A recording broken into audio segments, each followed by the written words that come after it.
Okay, so let me. Okay, I wanted to start the recording. Thank you for that, Austus. So I hope you all are doing fine. So great to be here again, and it feels good to be here once again. Today we're going to be commencing our mentorship classes, and this is the first class. So if you're here, I want you to first celebrate yourself, like celebrate yourself. I want you to celebrate yourself. It's not easy. It's not easy, right? So the recordings for all the classes are going to be dropped on YouTube, and we encourage you to go back again and again to watch the recording so that you can have a good understanding of what was discussed in class. And if you have any questions, please, no matter how stupid the question might sound, so please do not hesitate to reach out and ask your questions. Let us know what the question is and what the questions are. If it is not something we know, I always say that, if it is not something we know, we are going to we are going to answer you. Like we are going to do some research about it and answer you. So yeah. Once again, welcome. So we can just wait for a few more minutes for others to join.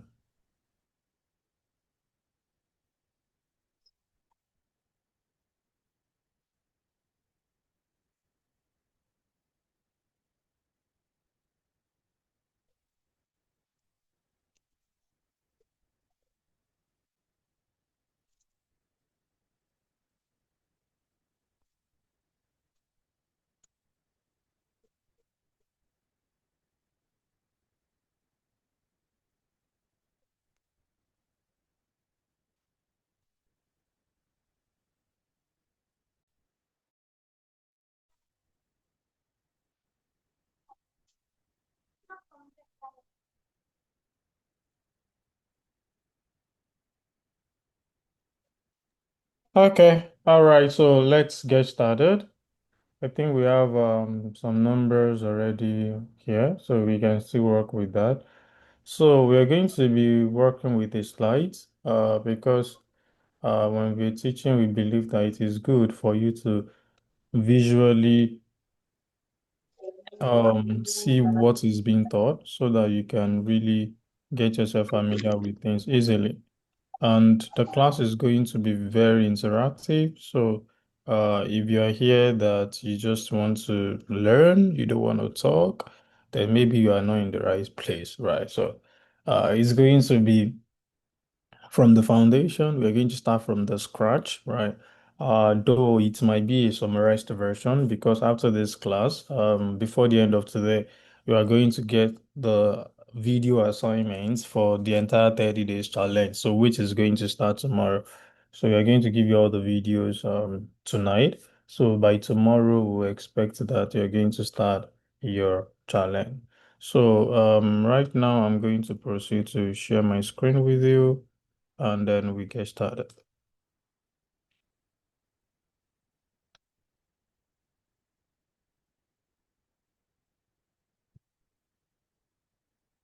One second.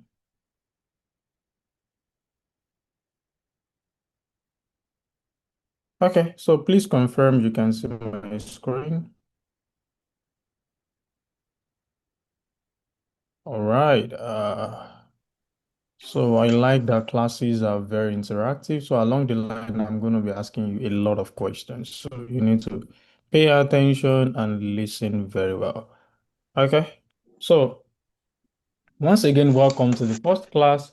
This first class would be about introduction. Please, Ostus, can you please help us manage those that are coming in and then their mic is not muted. The mic is not muted, sorry. So this is Okay. cybersecurity fundamentals and networking essentials class. We are going to be talking about the fundamentals of we're going to be talking about fundamentals of cybersecurity in general and that of networking, right? So you're going to get to know what cybersecurity really is and then what it is not. You're going to learn the CIA triad, which are the three words that run or power the industry. you are going to, see all you're going to see the overview of all six tracks. You're going to learn about the OSI model and TCP IP model, which is what attacker actually exploit. You're going to learn about the core protocols such as the HTTP, the HTTPS, the DNS, the SSH, the FTP, the SMTP, the RDP, and more. Sorry, I think this is I don't know what's happening. Okay, so we're going to learn about the core protocols and you're going to learn about IP addressing and subnetting as well. You're going to learn about how traffic flows, where it gets intercepted as well. You're going to have a Wireshark live demo capturing and reading traffic. Yeah. So I'm gonna have to set up my Windows machine to handle that. In case other vendor is not available. So now let's start with what cybersecurity really is, right? So let us clear up what everyone gets wrong before we go further. So let's start with the common misconceptions. So what are the things that cybersecurity is not?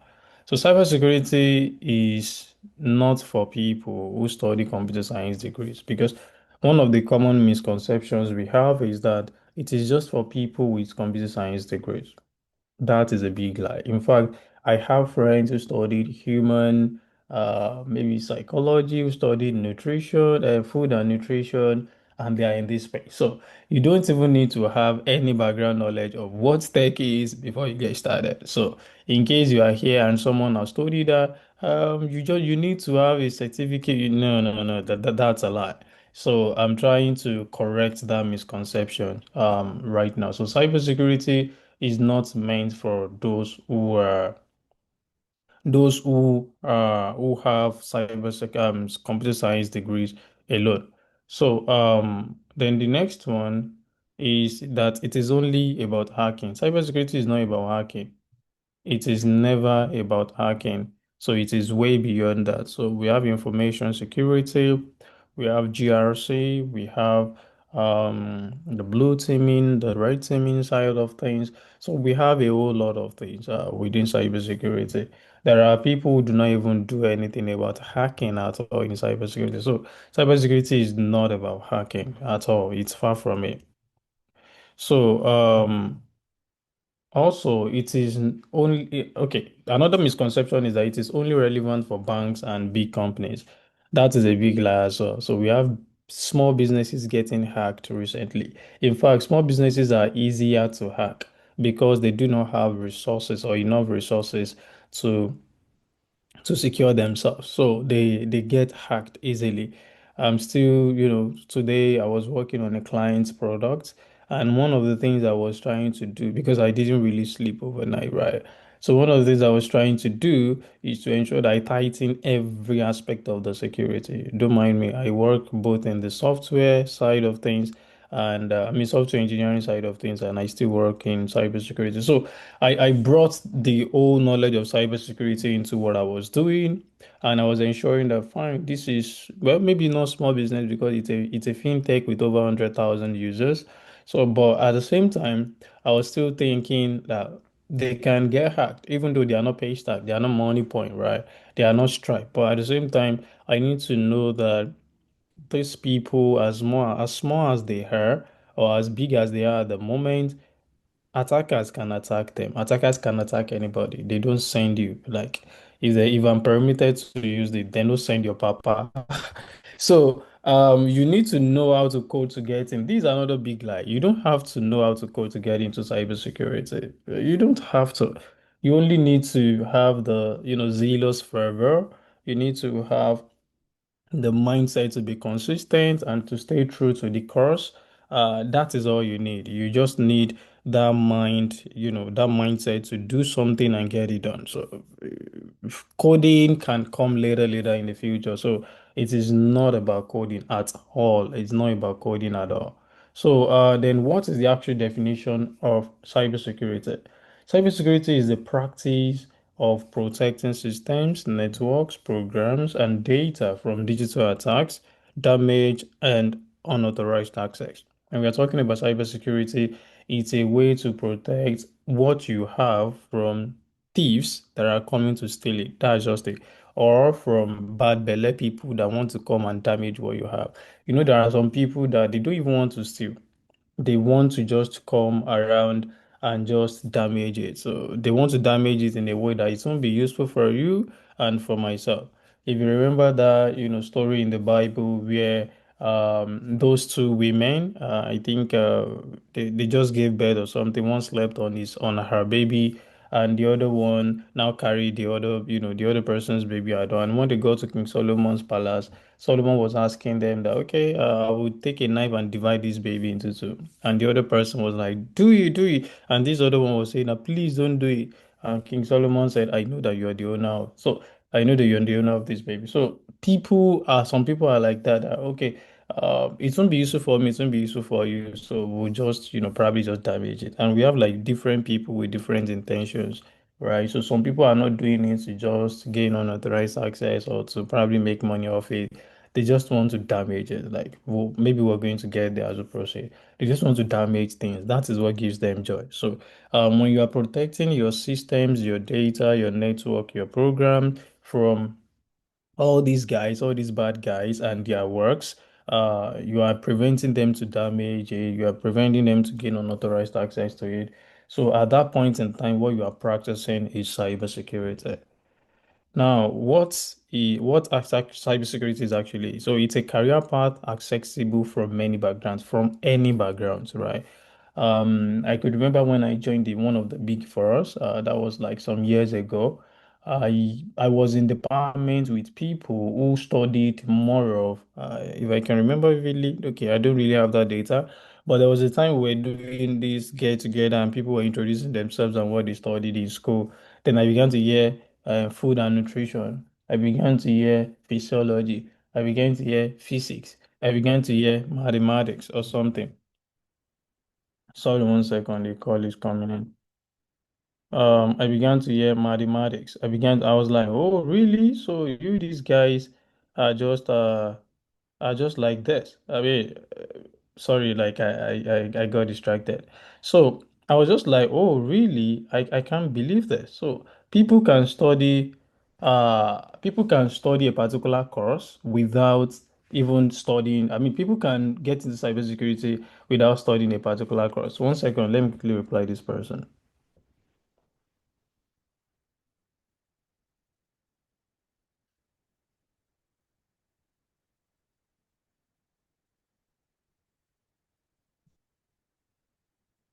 So I was wondering, oh, people can even start a career in cybersecurity without even having a certificate in computer science or computer engineering because I studied computer engineering.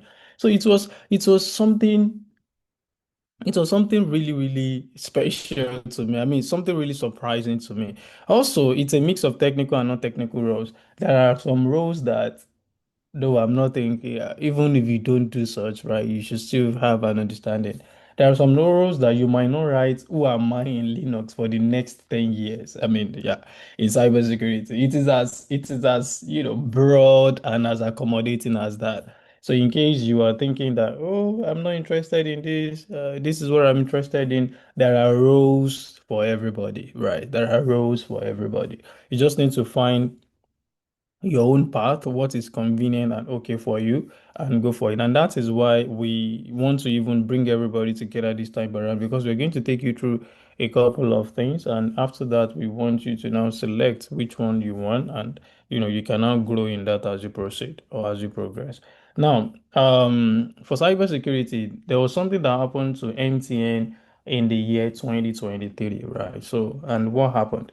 In year 2023, MTN Nigeria reported a data breach that exposed the customer information, the information of myself, your own information as well. So they reported the breach, right? So, and if they're reporting a breach, there is a body we call NDPC, which is the Nigerian Data Protection Commission in Nigeria.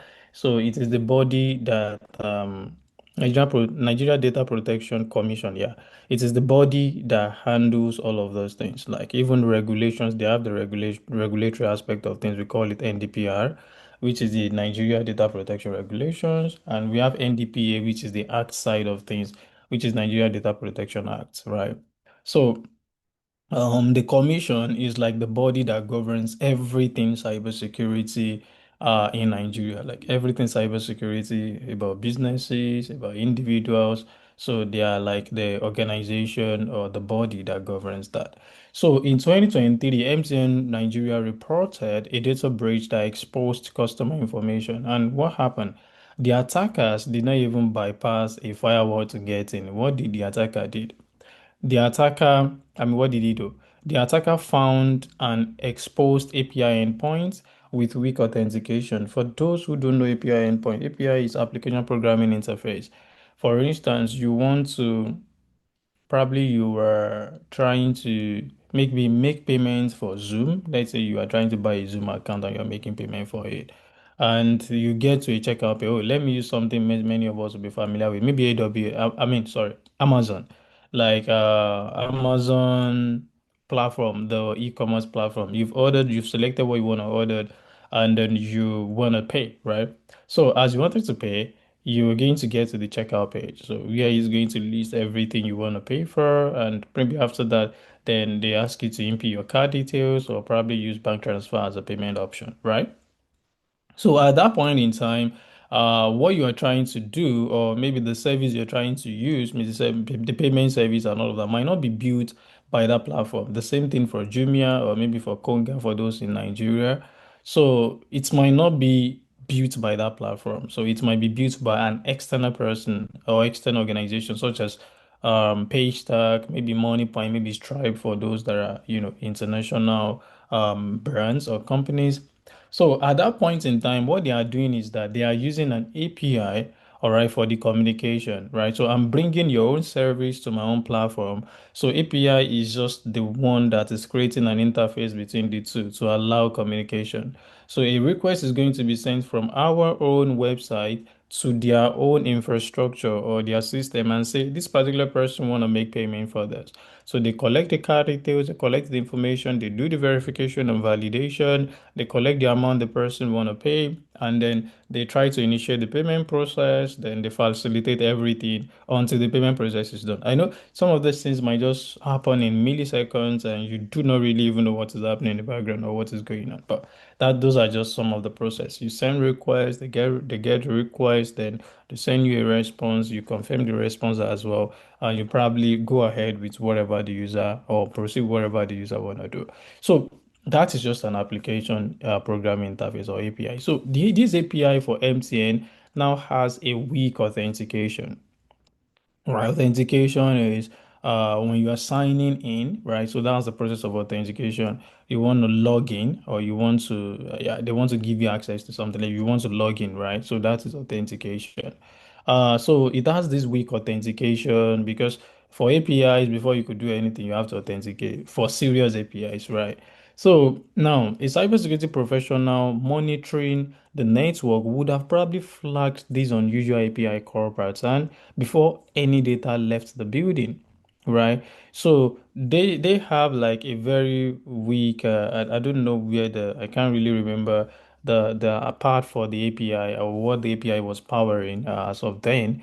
But it has weak authentication. Just because of that, attackers were able to exploit that and get data, all right, from their system.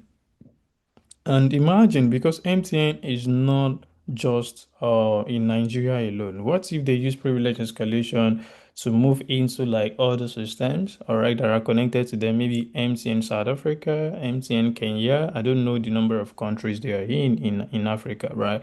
So you can see that this is a serious problem, right? So and that is why cybersecurity is very important. So now let's try to consider network monitoring. So for network monitoring as touching this incident, the SOC analyst would have seen the unusual traffic pattern and say, oh, we are seeing a lot of requests, a lot of traffic coming in, or maybe we are seeing this particular traffic coming in, and it's not from an IP address.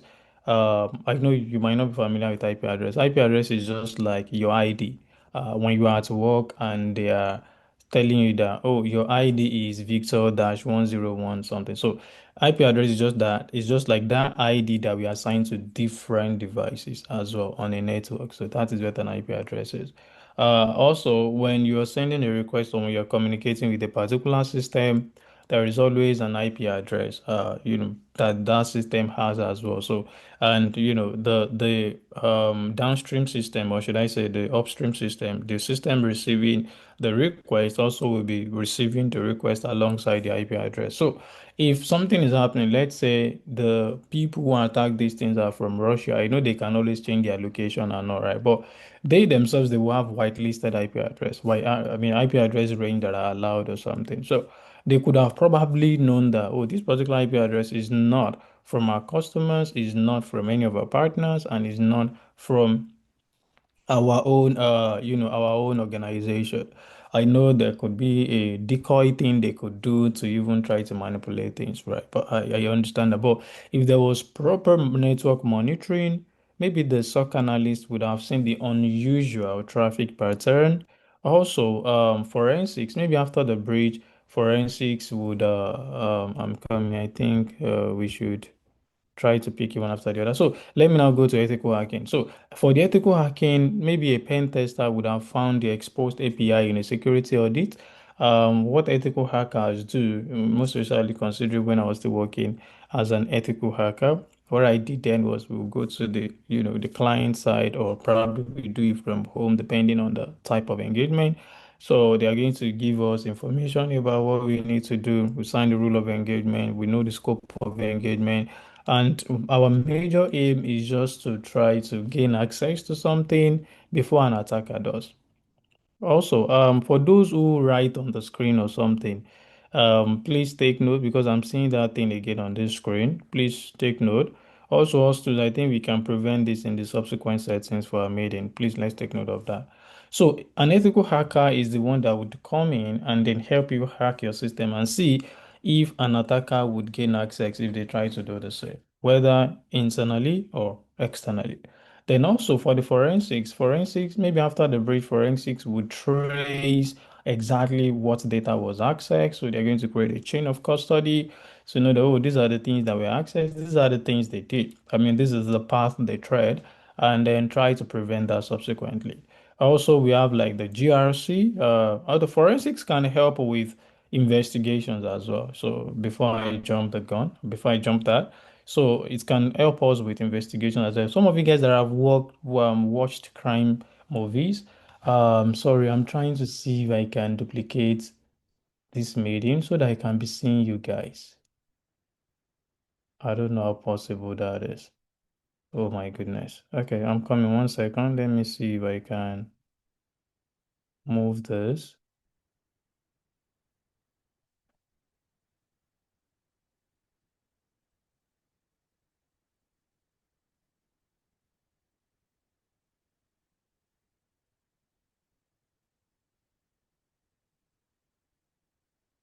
So, 1 second, guys.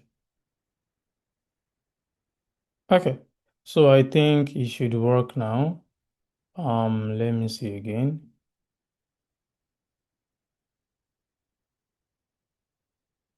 Okay, so I think it should work now. So I want to be seeing you guys as well as seeing my screen, right? So yeah, that's what I'm trying to do. All right, guys. So the GRC, I mean, the forensics guys can really help us with the investigation. So I don't know if some of you guys have, I just want to see some reactions if you've watched that. So maybe some crime movies where they will say that, oh, you shouldn't touch anything. Then they are going to put a tape all around and, try to start investigating, who touched the gun last, who touched the guy last, something like that, right? So all of those things are forensics, right? Because they really want to keep evidences. They don't want the evidence to be tampered with. And they're going to create like a chain of custody for the evidences. Yeah, nice, nice. I can see that you guys have seen something like that. So we have something like that in cybersecurity as well. So once something happens, there are some guys who are going to come in and try to take like all evidences because they might need it in court. Yeah, there are some hackers that have been jailed, all right? because they have like enough evidences against them. And that is why I will always implore you that you shouldn't try anything funny, on anybody's systems without being consulted for to do that. So you need to be absolutely and very careful about that. So for the GRC guys, these guys are the ones in charge of regulatory, so they can handle the regulatory notification, maybe for NDPA, which is required within 72 hours. So I think I mentioned NDPA prior to now, which is the Nigerian Data Protection Act, right? So they will be the ones to probably, put the house in order, look at the regulatory side of things and compliance side of things, and probably know how best to communicate it to the NDPA, right? Even though even though you still need the help of some other persons, maybe the legal team, or maybe the public relations team, because they know how to communicate better, right? So, well, maybe the public relations team can interface with the public, and then the GRC guys who knows compliance, and the legal team who really knows what could bounce on that company, as regards, as regards maybe fines, or as regards, maybe questioning. Yeah, so they will probably see how they can tailor the message or put the message in a very good way while they are trying to submit the incident to NDPA. So let's proceed. So this is a quick check before we move on. So the question I have for you is this. You receive a call from someone saying that they are from your bank's IT department. Then they ask for your password to fix a security issue. What part of the CIA triad are they trying to attack? So this is a question you should have in mind before we proceed. I will probably come back and ask you again this question. So you need to think about it, right? So I will do the next slide would explain this better. So for CIA triad, we have like the confidentiality, integrity, and availability. But maybe I shouldn't go into this question for now, so we can come back to it. But let's proceed. So now let's consider the CIA triad. After the CIA triad, we can go back to that question. Now, for the CIA triad, we have like three core principles every security decision maps back to or falls back on. And the first one is the C, yeah, so which is confidentiality. And this means that only authorized people should access a particular data or information, right? So what does this mean? Richard Samuel has a particular information on his PC, right? And I myself am now, maybe I shouldn't have access to that particular thing. I didn't even know his password. Now, I was able to enter into his system, like log in with his, login details. And after that, I gained access to that data. So normally it doesn't want me to see it because it's a conversation between him and his ex-girlfriend, right? So probably they did a lot of things together, right? And he doesn't want us to see that conversation. And it was really, really, it's something he's not proud of, something like that. Richard, I'm just joking, right? So and he doesn't want us to gain access to that thing, right? So if I can gain access to it, that's a breach of confidentiality. So that means someone who shouldn't have an authorized permission to check something is now having it. So that is a breach on confidentiality. So the real world example is maybe when you have your MTN account details or maybe your bank account details should only be readable by you and MTN, or maybe by you and your respective banks, such as UBA and others. So, not a random person with a SQL injection script. So don't worry, if you don't understand SQL injection, you will understand that as we proceed. So, confidentiality is the fact that I have a data somewhere. I don't want anybody to gain access to it. I don't want anybody to see it, to even see the content, to even know what the data is. But eventually, some people gained access. So that is lack of confidentiality. Timothy, I really like this your model of is it Timothy? So thank you. So now we have integrity, which is the I in the CIA, right? So, and integrity means you shouldn't be able to alter something, alter my data. Even if, let's assume my information can be seen by you, or what I have can be seen by you, even that, you shouldn't still be able to alter it. Is it Ogundele or something you are writing on my screen? Please avoid that. Thank you. So integrity is when you can gain access to a data and you can alter it, right? So integrity is not about I don't want you to see my data. Nah, you can see, but you shouldn't be able to alter it, right? You shouldn't be able to alter it. So a real example is if an attacker can modify transaction records in a fintech app, then that is literally attacking the integrity of that data. Because if you are if you are changing, imagine that I can change my transaction record. I can change that. Oh, maybe this time around I credited my account, or I credited my wallet. Again, I credited. Whereas I've been buying. I've just been, debiting and debiting and debiting. But now I'm saying that I'm crediting, and I'm not reaching out to the brand that I've credited my wallet like 10 times. Can't you guys see it? All right. So they were, oh, sorry, sorry, we don't know. Excuse me, we don't know what went wrong. And they might not know that you only tampered with the integrity of the data. So integrity is very, very important as well. And that is what blockchain solves, most especially in transaction, right? So then we have the last one, which is availability. And this is saying that systems must be accessible when needed, right? So if I need, it's just the way some of us will say that, oh, I cannot date a girl I can't have access to, I cannot do this, I cannot do that, or how will I have something and I won't be able to have access to it? Yeah, that's availability. Or some of you guys are saying, how will I be dating a girl that, that is accessible by anybody, right?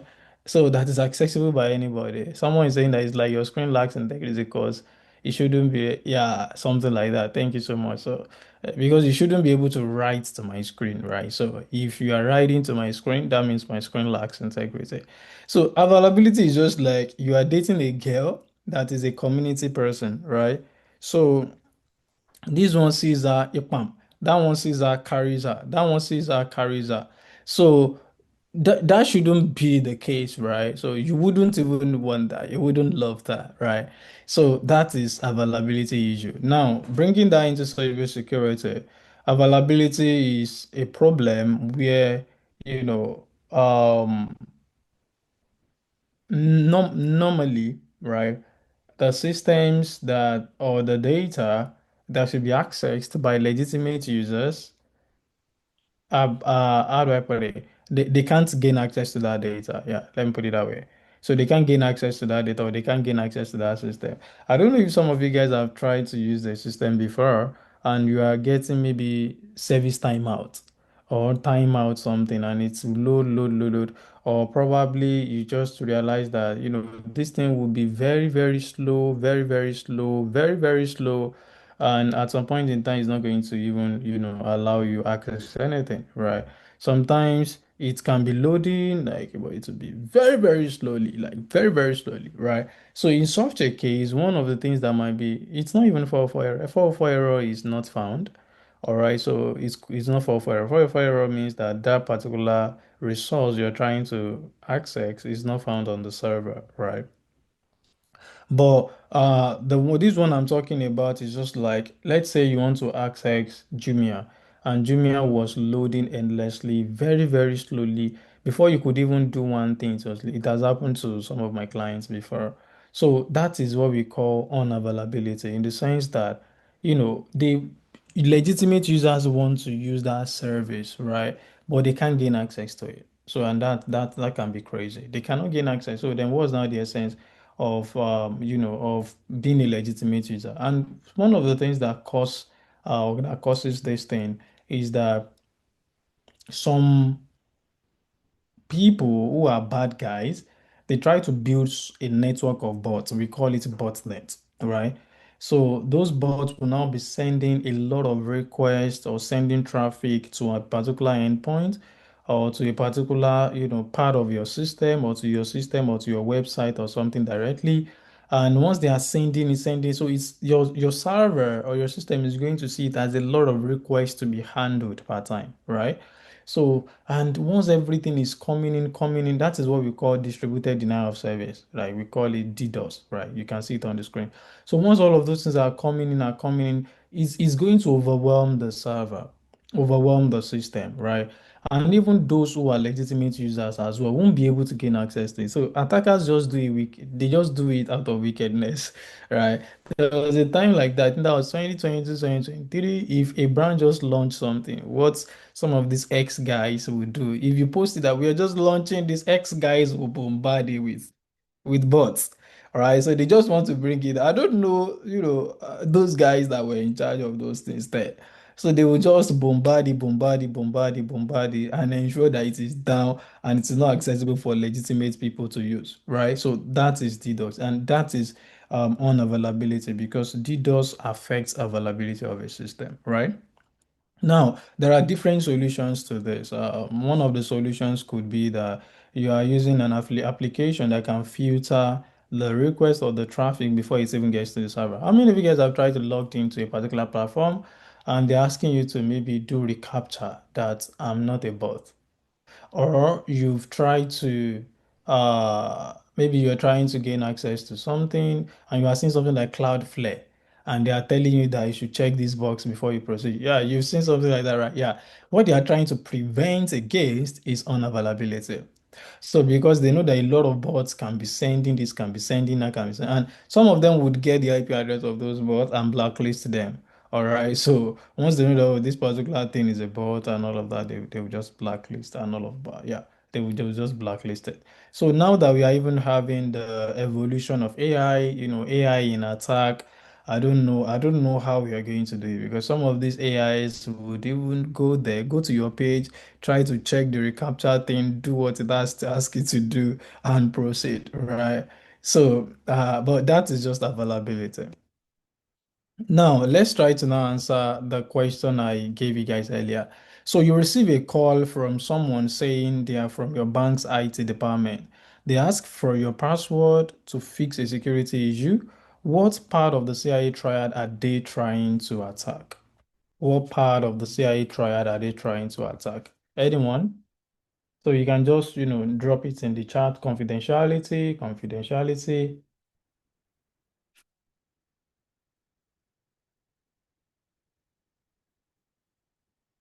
Okay. So Ikechukwu, you are writing on my screen.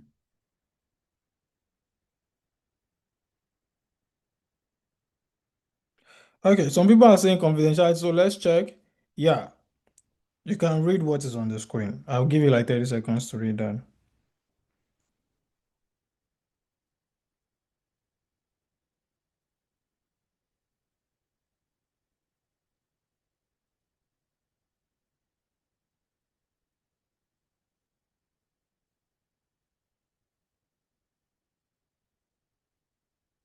Okay, so think about it. Confidentiality means keeping data away from people who should not have it.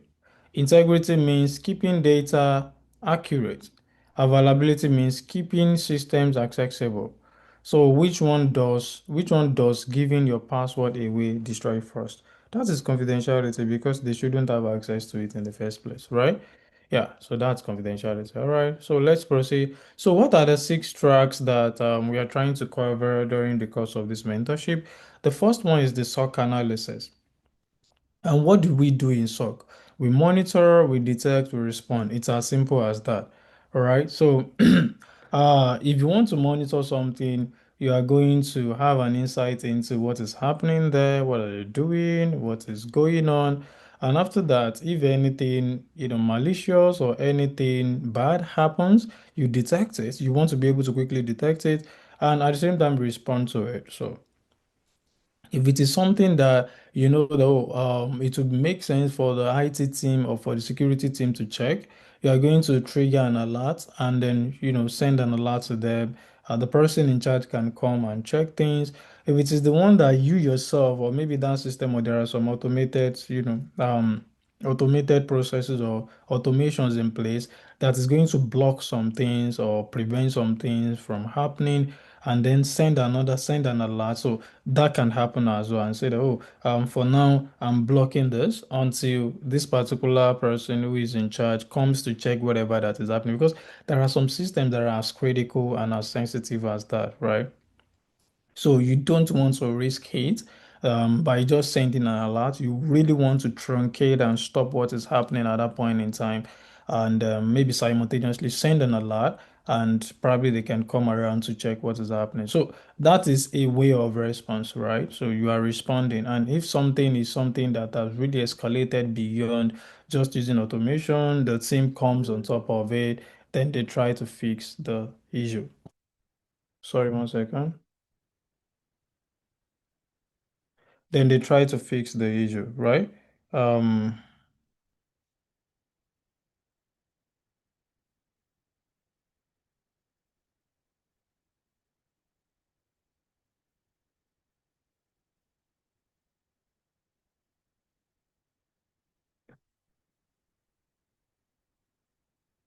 Sorry, yeah, work is calling. A lot of things are happening. I apologize for that. Now, we have ethical hacking, and this is find it before attackers do. Yeah, I've explained what we do in this field prior to now. Um, you want good people who have the same skill set as the attackers to come in and then test your system. You want them to attack to see if they can gain access first before a bad person who is going to probably make you guys or merchandise or probably make money off you guys, gain access to such a system. So, and they are going to test thoroughly your system, pen test it, penetrate it to see if they can gain access. Also, we have forensics. They investigate, they can reconstruct the proof, right? So they try to check, oh, what are the things that happened, collect enough evidences, and at the end of the day, they really want to prove that, oh, this happened here, this was what caused this is what happened, this is who did this, and all of that. And we have cloud security, and this is you securing what you cannot see. You have like systems, you have like websites, web applications, mobile app. Securities have been built into them too, right? But there are some pipelines that manage all of those things. There are some infrastructure that were put in place that power some of those things that you're seeing with your naked eyes. And some of those ones, maybe you may not see them, right? So cloud security guys are the ones that build those pipelines and ensure that they secure them. Like they build secure pipelines and they ensure that the cloud environments where all of those things are hosted, they are well secured. I mean, they are well gated in a way that attackers won't be able to come and then, um, attack such an environment. Then we have GRC as well, and this is where we govern, we manage risks, and then we try to be compliant as well. So you need these people to more than you think you don't, right? So because I think it's every first 3 months of the year, that is when most of organizations do their data protection. We call it DPA, data protection assessments, and they are going to submit it to the body in charge, right? So these are the guys that are going to come. They are going to assess your environment, assess how you manage data, how you collect data, how you handle data, and then um, try to report it. All right, help you create a report. So some of them do gap assessment. Gap assessment is the assessment where they are trying to tell you that, oh, these are the checklists that you should have. Like this is what an ideal secure environment should look like. And this is what your own environment looks like. So they try to, assess the gap between the two. Oh, these are the requirements, but this is what you have.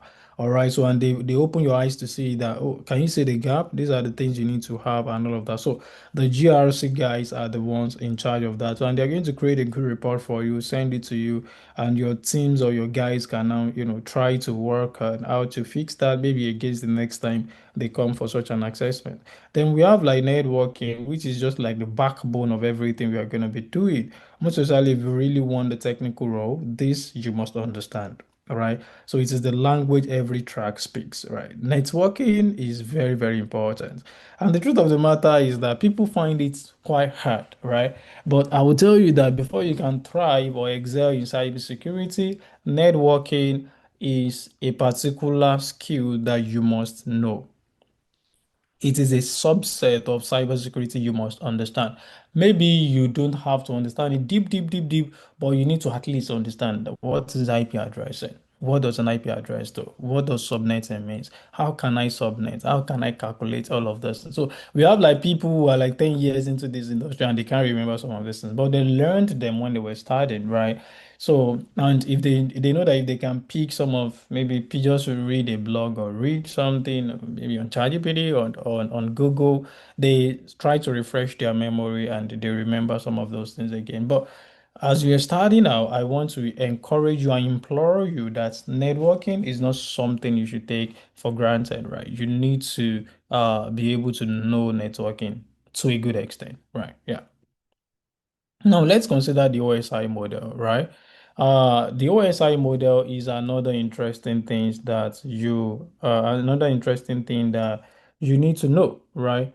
So, what is the OSI model? So, the OSI model is just like the theoretical aspect of things, uh, of how your system works, right, from the beginning to the end, whether it's a web application, whether it's a mobile application, so how it works, right? So from the beginning to the end, um, that is what OSI model is all about. And now we have like 7 layers of it. I mentioned the OSI layer is the theoretical part. Then you should be asking me that what is the practical aspect? Don't worry, we'll get there. So now we have like 7 layers, as I mentioned earlier. The first layer is, or the seventh layer rather, here now is the one coming first, right? So the seventh layer is the application layer, right? So that's the application layer. And application layer, these are some of the protocol it uses. It uses something like HTTP, DNS, SMTP. SMTP is for email, DNS is for your domain name system, HTTP is the one managing, all of these your browsing things like because we call it the hypertext transfer protocol. And we have the secure aspect of it, which is the one using the SSL, and that is what the S in front of the HTTPS stands for. So HTTP is not secure, while HTTPS is secure. So maybe towards the end of our class, you're going to see something like that as well, right? So now, what are the attack associated with with application layer, right? So we have phishing, we have SQL injection. Like these are just some of the attacks. And in layman term, you might be wondering what happens at the application layer. So application layer is the software you use, all right, such as a browser, an email application. It is where like data starts, right? So those are maybe you want to access our website now. You want to access victorakinode.com. You want to access Jumia, AW, Amazon. Sorry, AWS is coming to my mind maybe because that is the aspect of Amazon I use well, right? As a security guy. So don't mind me. So AWS, right? So yeah, that is what is happening at the application level. Someone is requesting to use AI companion.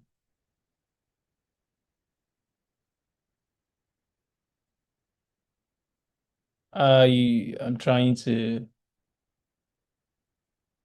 Okay, you want to. Oh, okay, okay. Let me give you access to it. So I've given you access if you are the one requesting AI companion. Okay. So then we have like the next layer, which is the presentation layer. And here, this is the layer that converts your data into a format that the receiving device can understand, such as maybe something like encryption or compression. Those are the things that happen at this layer. And here, some of the protocols we have are SSL, which is the secure socket layer. We have TLS, which is the transport layer security. So TLS is the secure version of SSL. SSL is outdated, but we still mention SSL. So when you are hearing SSL in the industry or in the organization where you work, just know that they are referring to TLS, right? Because SSL is outdated. So, and what are the attacks that are associated with the presentation layer? Uh, we have SSL stripping attacks. So this is an attack where you strip like SSL to just to gain access to the data, right? So the next layer, which is the fifth layer, is the session layer. And this is more like a kind of, connection manager, right? So it opens, it manages and closes conversations between two devices. Many of you guys, if you want to log into your bank account, right? Maybe when logging into your bank account, after like 5 minutes inactivity, when you're not doing anything again, they log you out. How many of you guys remember that? Remember you experienced that, and you have to log in again. How many of you guys noticed that? Yeah.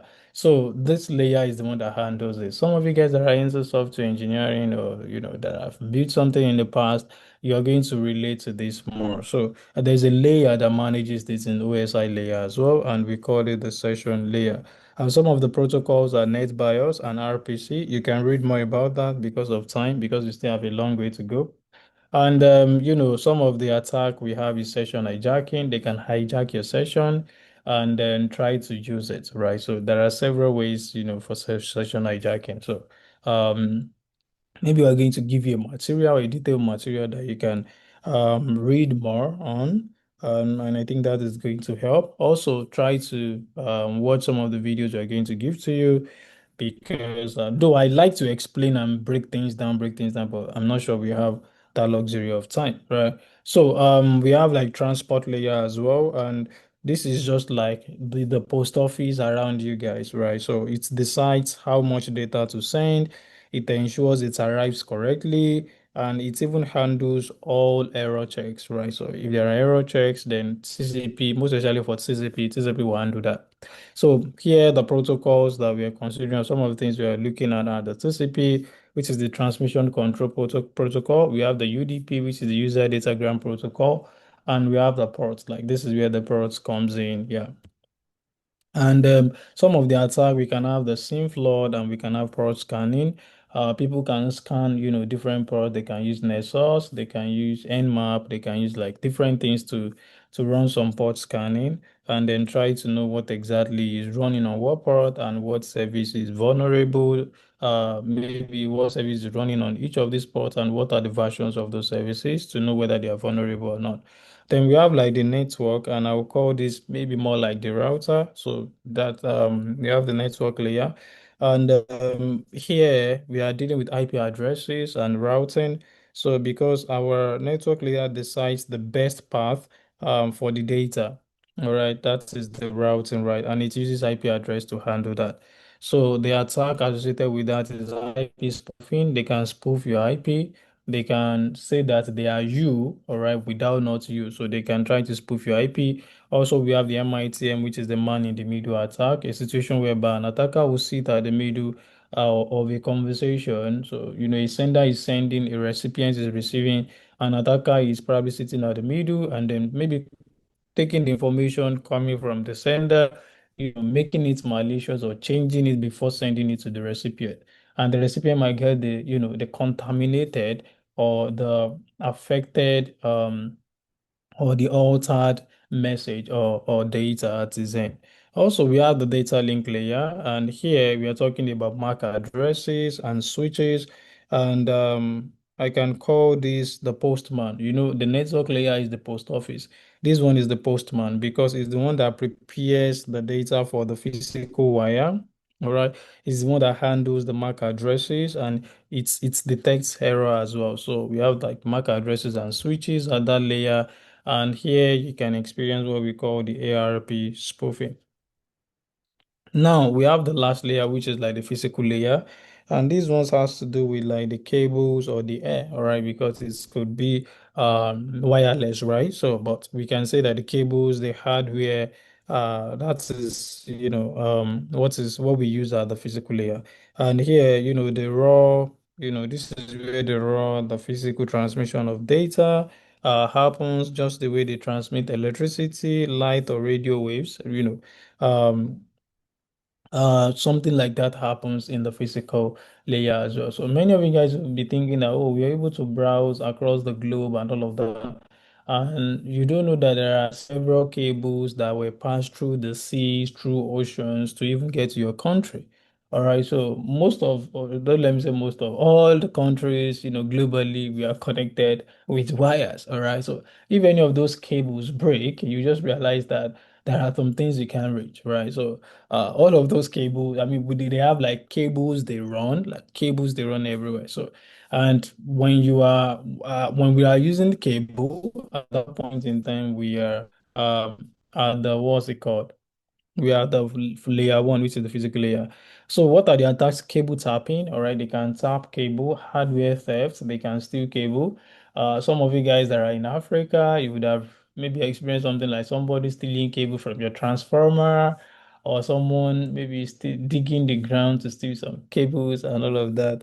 I pray that Africa advances. Yeah, Africa is great. So now you need to think like a defender, right? So let's consider this scenario. An attacker sent you a WhatsApp message saying your GTB bank account will be suspended unless you click a link and enter your login details. The link looks real.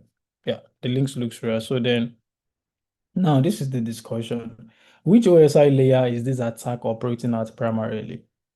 So an attacker is sending you a WhatsApp message saying that, oh, your GTB account will be suspended unless you click a particular link.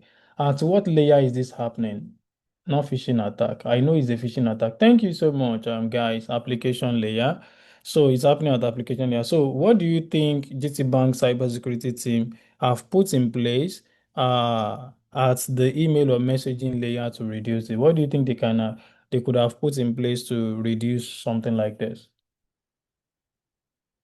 What do you think they could have put in place to reduce something like this?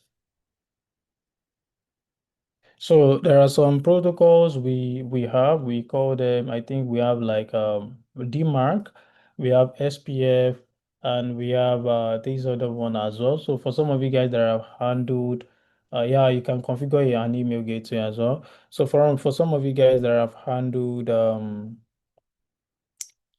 maybe zone records before on servers. You've handled like all of this A records, MX records, quadruple A records, TXT records, and others. So some of these records are being used to handle this, right? So the even the email something as well there could be some classification that are happening there where just send it to the spam, right? So send it to the spam because you found out that this thing could be malicious, right? So if GT Bank had done all of those things from their own end, so anybody trying to represent them would probably be flagged. All right, so maybe the email might be entering into spam because the person wouldn't be able to authenticate on their server before like sending such an email to you. And Gmail or whatever application provider you might be using might just categorize it to be something spamming, right? So now if you click the link and enter your details, which part of the CIA triad has just been compromised? So which part of the CIA triad has been compromised? If you click on the link and you probably enter the details you shouldn't enter, so which part of the CIA triad has been compromised? Confidentiality. Thank you. You guys are following. I love that. So now, what are the protocols every security professional must know? So you need to know HTTP and HTTPS. So this one is used for web traffic. So the risk of this is that HTTP sends packets in or data in plain text, right? A man in the middle attack, or an attacker that is using man in the middle attack, can intercept that message, read everything, and know what you guys are communicating. But HTTPS solves that by adding an extra layer, which is the SSL layer to ensure that the protocol or the communication process is secure.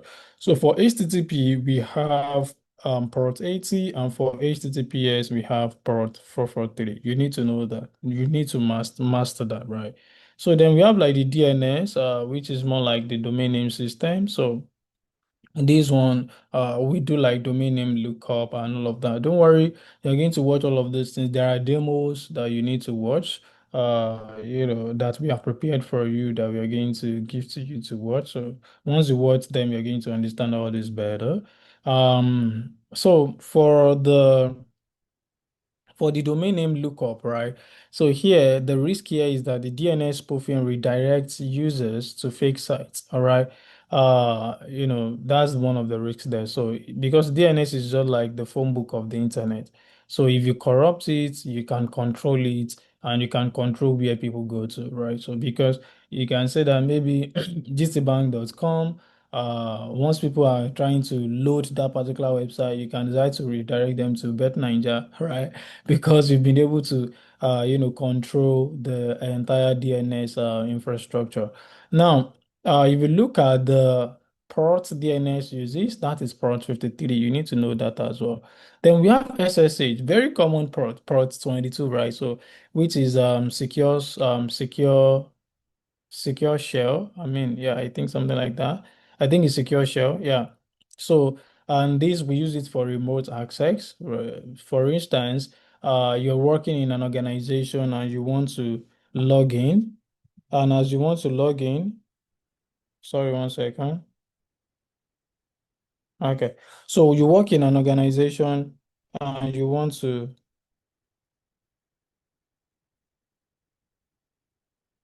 sorry, one second, guys.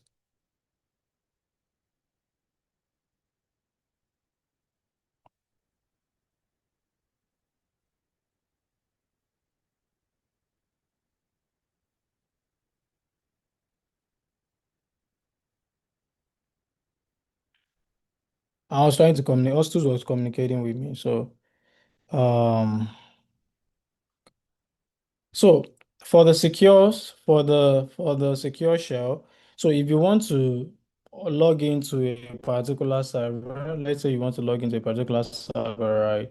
And they don't give you like the login details, like to really enter from there. It's just like you want to enter a building, and there is a main door, there's a main entrance, right? To enter into that building.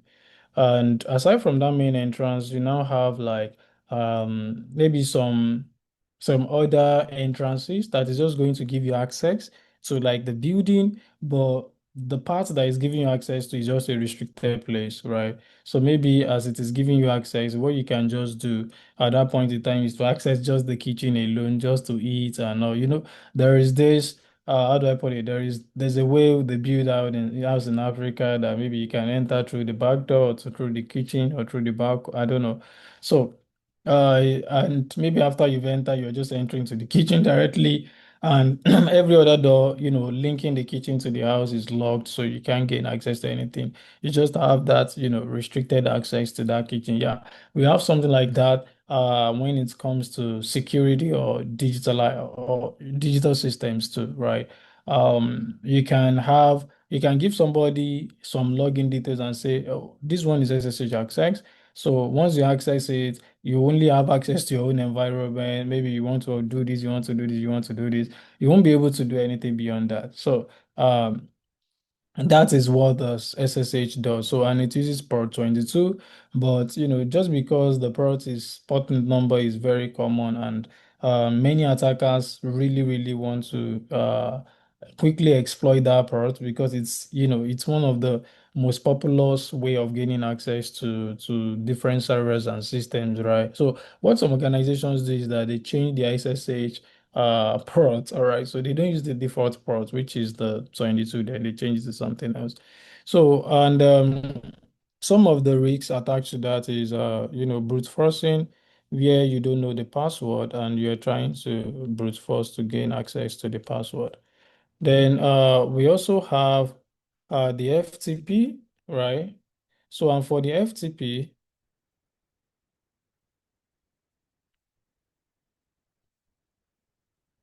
okay, so let me just stop at this slide. I think the other mentor is around, so it will just take over from here.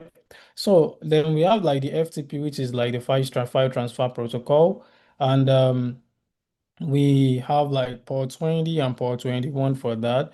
So the risk associated with this is the FTP sends credentials in plain text, and then attackers on the network can capture the username and then the password. We have SMTP, which is meant for email sending, port 25 and port 587. The risk associated to this is attackers can use open SMTP relays to send phishing emails, spoofed sender addresses, exploit SMTP weaknesses. So then we have the RDP, which is the one Windows uses. SSH is common in Linux, while for Windows we use RDP, which is the remote desktop, right? And the one of the problem or risk associated with these two is that RDP is one of the most attacked services on the internet.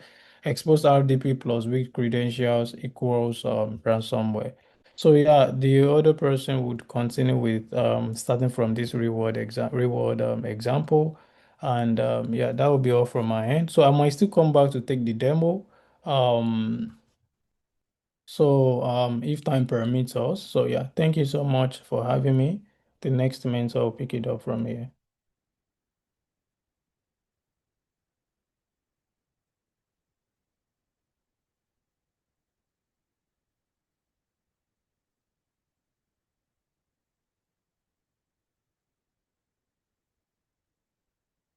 Okay, Hostus. Okay, someone is raising their hand. Do you want to ask a question or what?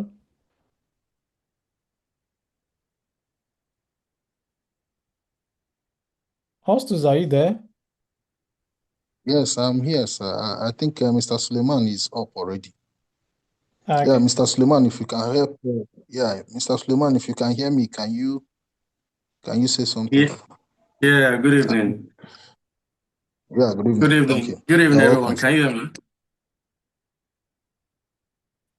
Can Yeah, anyone we hear can me? hear you, sir. We can Good hear you, sir. evening. Yeah, good evening. Yeah, it's nice to be here again. My name is Olamilekan Suleiman, and I'll be taking you for the remaining session of this class. So it's on networking. So I'm trying to share my screen now so that you can see.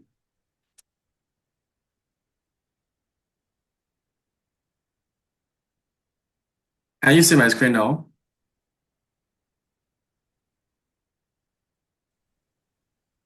Can you all see my screen?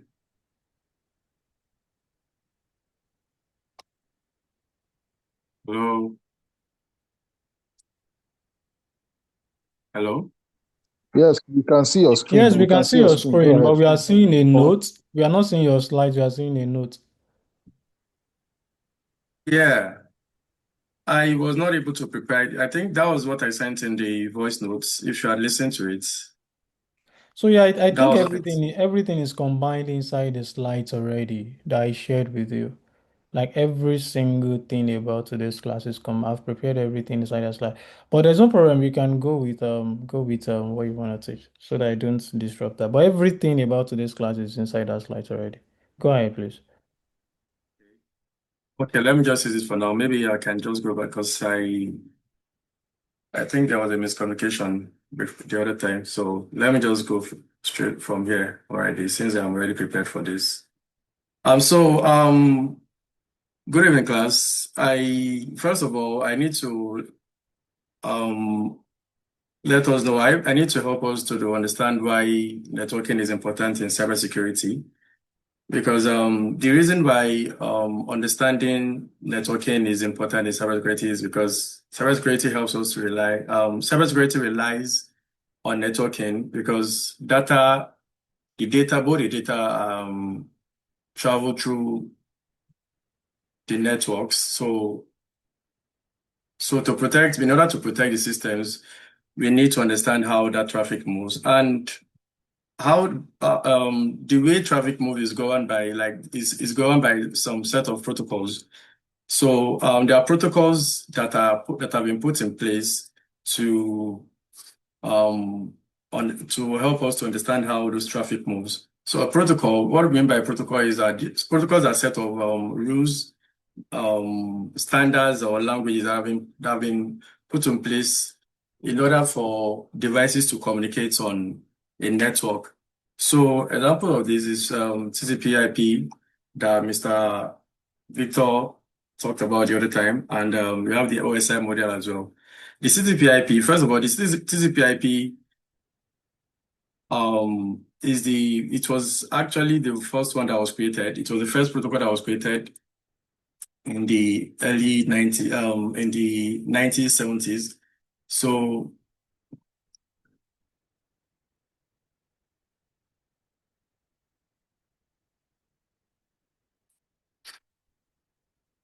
at then it was called the internet model. So it is the protocol. It is a protocol. It is a protocol model because it describes the function that occur at each layer of those. It occurs at each layer of the protocols within the TCP/IP suite. So we are in this. It contains 4 layers, which was then the application layer, the transport layer, the internet layer, and the network access layer. So it was later that it was remodified into and expanded into the OSI model. So the OSI model was later expanded into like 7, which is the application layer, the presentation layer, the session layer, the transport layer. We have the network layer and the data link and the physical layer. So for this, I'm trying to take all these short because of our time. So from the application layer consists of like about quite a number of protocols in it. We have the domain name system, which is the domain name system is responsible for translating IP addresses into domain name because we don't know how to understand binaries like that. Ones and zeros. Imagine you now trying to access you're trying to access a website, you're trying to visit a website, and then you are typing 1011101. There's no way you can we can comprehend all of those things. And so that is why, because the human beings we know we are able to assimilate and comprehend letters very well. So that is why that is just why that DNS is created, so that you can when we input a name, a domain name, it translates it into numbers. It's translated into set of binaries. So this set of binaries is what the computer understands. So that is how domain name system, which is a DNS work. And then we have the hypertext transfer protocol. The hypertext transfer protocol is these are the files, the contents. These are the contents that make up like a web, the like World Web, the website, and it's also responsible for the transfer of file that make up the website. So the HTTP is the unprotected, like is the unsecure part of the of this protocol, while the HTTPS, which is sorry, I might have missed it. HTTPS,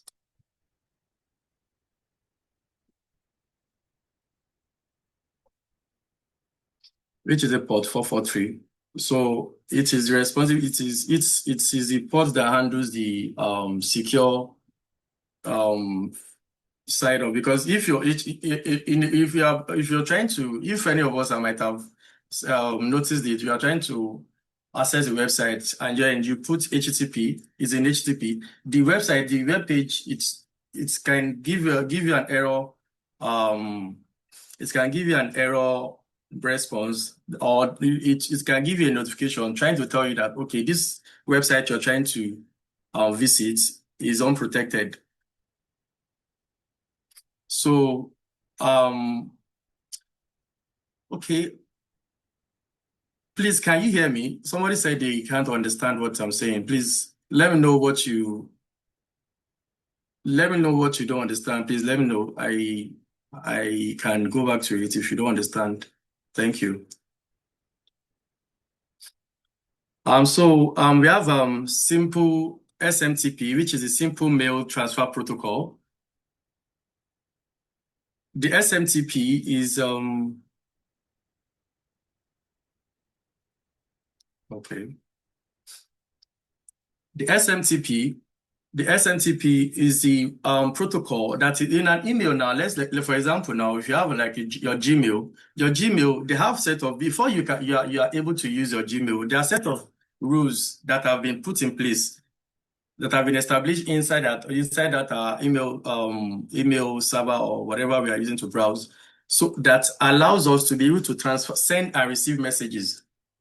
Or the email, if you draft the email now and then you send it to somebody, you send it to somebody somewhere, there are set of rules that have been, it is those set of rules that have been put in place, those protocols that have been put in place, they are what allows us to be able to send, receive, and even retrieve or save those emails. So one of them is the SMTP, which is the SMTP is this is the simple mail transfer protocol, and it helps us to transfer mail.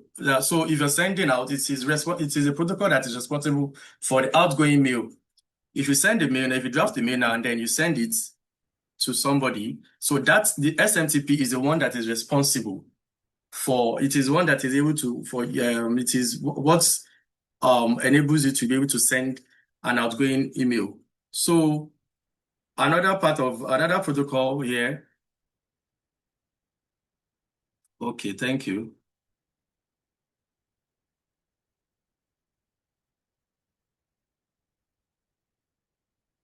Okay.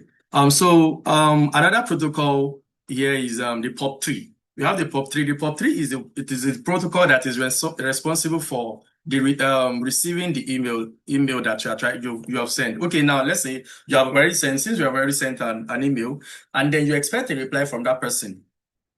So if the person replies, you being able to get the email of that person that sent you the destination, the recipient, the receiver of the email now becomes the sender of the email now. So if you're able to get the email from the person, so the POP3 is the protocol that is responsible for that, that's responsible for that, for you to be able to receive that email. So we also have the IMAP. The IMAP, which is the Internet Message Application Protocol. The IMAP is responsible for the mail retrieval. That is, it helps us to store the email. So this is basically what happens in your email, so your Gmail, your email, your Yahoo Mail, whatever, all those applications, your software that you use in sending in your email service. That is how those things work. That's what happens there. So we have the telnet. The telnet is terminal emulation protocol. This provides remote access to servers. So if you're trying to log in like a server now, let's say for example now a server. Okay, let me just quickly explain what a server is. A server is just like a database, is where we can retrieve information from. Like a database where you can just retrieve information from. It's not necessarily when people talk about that, when they hear server, they think it's one big facility. Although there are server rooms which are bigger facilities, but a server is just basically for retrieval that stores the information and retrieving it, provides information to whoever needs it. So now if you're trying to log in or remotely access a server, let's say you're working in a 5-story building now. Your office, you as a network engineer or maybe IT support personnel, your office is downstairs, maybe like the first floor or the second floor. Whenever you need to do anything on the server, do you expect yourself to be climbing or moving through an elevator here and there every time you need to do something on the server? You can just log in you just need the IP address of that server to log into it so that you can be able to remotely access whatever you need to do. But this type of remote access is the unsecure, just like the HTTP that we said the other time. This telnet is the unsecure, so it's a kind of outdated, and whoever is using Telnet. I don't think anybody will be wanting to use Telnet anymore. So that is why the secure shell, which is the SSH, comes in. So the SSH is just basically for the remote, for the secure remote login. So we also have the file transfer protocol. The file transfer protocol, it's just basically what it means, what you see from the name. It enables us to transfer files between system interactively. And now we have the DHCP also. The DHCP, which is a dynamic host configuration protocol, it is responsible for the automatic assignment of IP address to hosts on network. Now, let's say you as a network engineer, you have like or five let's say in a small firm, in a small company, maybe like you have like just five devices there, and then you're trying to, you can easily assign IP addresses to those devices because they are not much. It's just 5 or 10. But now let's say what happens when it comes to when you find yourself in an organization or in an enterprise that have like up to 200, 300, 500 devices. Do you expect yourself to be, going on one PC to configure IP addresses on or assign IP addresses on each of the hosts? No, because it wears you out, and then before you even get to the whole day might have gone. So what this DHCP helps us to do is it helps us to mitigate that problem. So what it does is it automatically assigns IP addresses to each of those hosts on the network. So I am still going to show you like a quick demo on that, so you still see it. So let's move on to because of our time, let's move on to the OSI model. So the OSI model is a theoretical model that defines the standards a network developer must follow to design a network in a network communication. So the benefits, the advantage of it is that it assists protocol design because protocols that operate at a specific layer have defined information. Yes. Now, looking at it from the application layer, I know Mr. Victor has explained this before, but I'm just trying to go a little deep into each of them so I can understand better. So, from the application layer is basically what most of us are familiar with. It's just just like our web browser, our primary it's just basically anything that enables us to be able to interact with the internet. So that's what the application layer is. So it's just like okay. It's just like using like let me say like your Opera Mini now, you want to browse now, you go to Opera Mini and then you just enter your web address that you want to use. So that is just the interface that allows you to communicate. So, but let's now say that, for example, now you're trying to visit a web address, and then it tells you that okay, the address is unreachable, but you find yourself that you are able to use other applications on your phone or on your device. Let's say your WhatsApp is still working, your Instagram is working perfectly. You can receive email, you can receive messages on the other applications, but that particular application, Opera Mini browser you are using is not working. So what happens? How do you solve that? How do you troubleshoot? Basically, you already know that the problem is coming from the what's it called? It's from the web browser that you're using. So you can either choose to restart the application, you close it and you open it again, or you uninstall and install it again, or you can either check the permission, because sometimes the device you're using might not even be given that particular application permission to use the internet. The permission to the internet might be restricted. So you can check the permission for that particular application. So let's go now. Moving on to the presentation layer. The presentation layer is the let me see. It serves as a translator It serves as a translator and a security guard. So what this means is that it's the way the presentation layer ensures that what the sender and the receiver is, what the sender is sending is understandable by the receiver.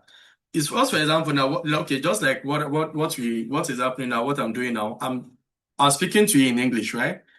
Let's say, and I believe everybody here understands English language. So what if the situation whereby I don't even know how to communicate in English, like I'm just communicating in French, but what you guys are able to understand is English.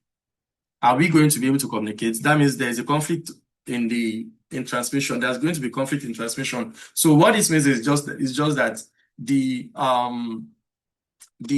presentation layer is just responsible for translation, and it serves as a translator and altogether with the security. It also acts as a security guard. So what this means, what I mean by it has as a security guard is that this is where the encryption happens. It encrypts the data that has been transmitted, so that it is not intercepted when it's being during transmission. I don't know if that makes sense. So the data encryption happens at this layer, so that when you try to send data now, you're trying to send information now, it's encrypted over the internet, so that even it's not transferred in. If the encryption is not there, so whatever is going to be transmitted is just basically going to be in plain text. That means your email, your password is not even going to be safe. Your password can be intercepted wherever, anyhow. Your whatever your message can be hijacked. So that is basically what this layer does. And it's also responsible for when data is being encrypted from the sender, the receiving end, the receiving end is the decryption happens at the receiving end. When you send the data now, okay, now you send the data in the format of, let's say, an MP4 format, and you send it over a channel. The encryption happens at your very end, and then the decryption happens at the receiving end. So that is basically what happens. One of the things that happens. Also, this layer is also responsible for the compression of data. It makes data small so that it reduces the size of this data before sending them, so that this can improve the speed and the bandwidth usage of that data. So example now, if you're sending a large image, it compresses it into a smaller size, and then it sends it so that the data is going to load faster. So that is also one of the things that happens on this layer. So we have the session layer. The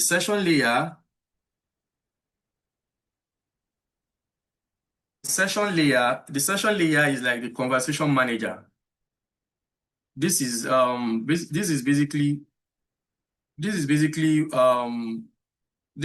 like, it's just like Mr. Victor said something the other time. He said something about you browse. When you browse, you're trying to access the internet, and then it tells you that the session has expired, that you should be logged in, that you should log in again. I know most of us might have come across something or experienced something like that, especially whenever you're on NetAcad. Maybe you're on NetAcad and then you stay too long, or you've been away from your PC or your browser for too long. It automatically tells you to log out and then re-log in to again. So this is basically what's the session. So it keeps think of it as like a conversation controller. It's not just sharing a connection, but it's also managing the state of that interaction over time. So that is basically what happens. So it's basically talks about who is talking, like if the is a conversation, it monitors if the conversation is still active. So if it sees that you've been away from the browser for a long time, for quite a long time, so it's times out and then ask you to create a new session. So a session is whenever you start to access like let me say NetaCard now, the session is started. So before even any meaningful data can flow, the nation has to be started, and then authentication may also happen. That's when you try to log in, all those things. So that is basically what happens. So also session maintenance, it also keeps it alive, because that is also part of what ensures that you are properly still connected to the website or the address that you're trying to visit. So now let's go on to the transport layer. The transport layer is a delivery manager, just like your Mr. Victor said the other time. It's a delivery manager. This layer ensures that everything arrives correctly. So in this layer, under this layer, this layer breaks data into chunks. It breaks data into small parts, so that it makes it so that when you send then it's kind of numbers them, so that when it sends them, it's just like when somebody, okay, you send, you're trying to carry something, you're trying to carry a heavy load across a bridge that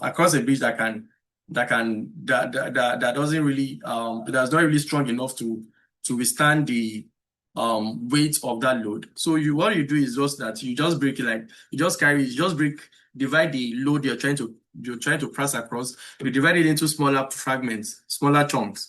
And then, so you number them, okay, you number them, say number 1, 2, 3, so that whenever you get there, you can be able to reassemble them back. So this is what happens under the transport layer as well. So, and then under this transport layer, we have this layer is where we have the TCP and the UDP protocol also. So the TCP protocol is responsible for the reliability, how reliable data is delivered. It handles the reliability of that data, how data is being delivered, while the UDP doesn't really care about reliability. It just cares about the speed. How they just care about the speed. Okay, for example, now this a perfect example of this is when you're on let me say your WhatsApp call now. Everybody has a WhatsApp call. We do make calls on WhatsApp very well. So if you notice that calls on audio calls are kind of clearer sometimes than a video call. What happens is basically how the reliability works. So one is handling the TCP and the TCP is handling one and UDP is handling one. The TCP is like what is responsible for the audio, while the video part of it is the UDP, because it doesn't really care when the call breaks. When the call breaks, or let me say when when the net signal is buffering, that is being passed. When I'm talking to you now, imagine this is a scenario now where I'm talking to you now. If this network now, there's a break in connection, whatever I've said during that time you might not even understand you might not be able to hear what I've said. I might not even know that. I might not even figure that okay, my network has broken. I might just still continue talking. So while I'm talking, some information might have been lost during my communication session with you. So you won't even know. You won't even you might not even be able to get some things that I've said. That's why you see that when the network comes back, it doesn't continue from where that person stopped. The message that the person is trying to pass, it doesn't continue from where that person, except when you ask the person that, yeah, I can't hear you. I didn't get what you said. That is when the person repeats what they were trying to say or they're trying to do. The message we're trying to pass across. So this is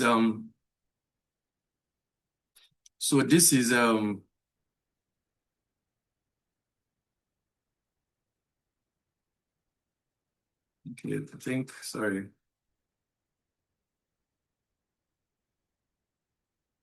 Yeah, I think. Okay, yeah, exactly. That is what is. I'm just trying to check the messages, so sorry. So, basically, that is what happens at the transport layer. So, we have the data link. We have the network layer now. We have the network layer. The network layer is referred to the addressing. This is where the addressing comes in, IP addressing comes in, and it can also refer to as the route finder. This is where the addressing of the whole network comes in. So it just basically handles where the address is going, where the data is going.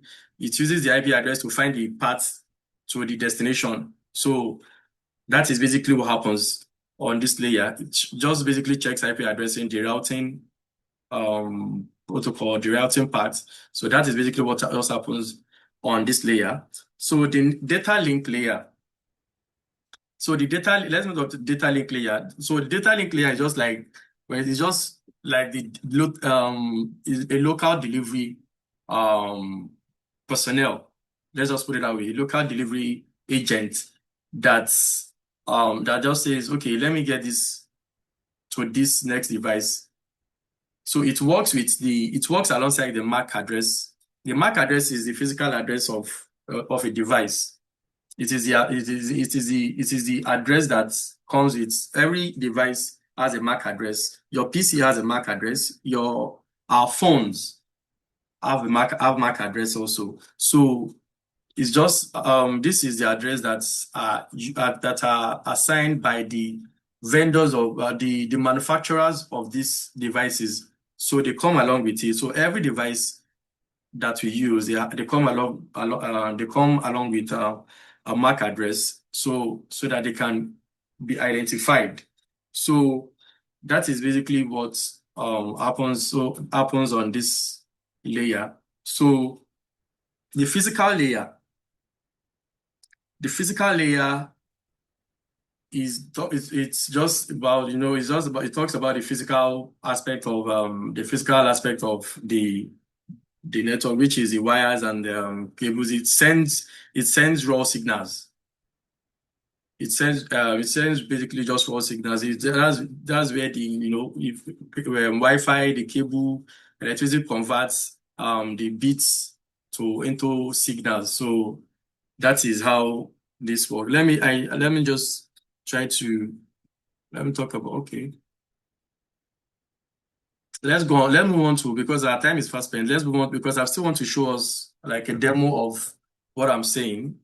So let's move on to IP address. I'll just briefly talk about IP addressing before we go to the demo part. So we have IP addresses. The reason we use IP, why do you think we use IP addressing? IP addressing is important so that it helps us to be able to identify devices on network. That is basically why IP addresses is good. It's just like you now.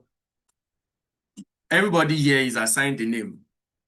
My name is Olamilekan, Mr. Victor House. Everybody else is just like you, okay, be able to identify. If you call my name now, I will answer you. So that is basically what IP addressing is used for. So we have two types of IP addressing, which is the IPv4 and IPv6 addresses and classes of address. I'll just briefly brush through all this because our time is fast spent and I still want to show you guys something. So classes of IP addresses, we have class A addressing.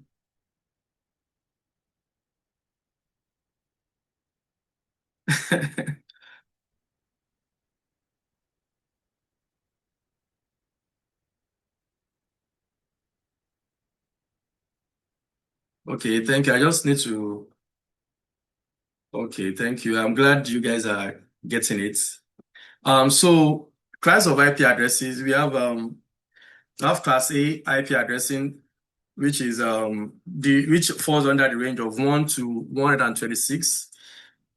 127 is not included because 127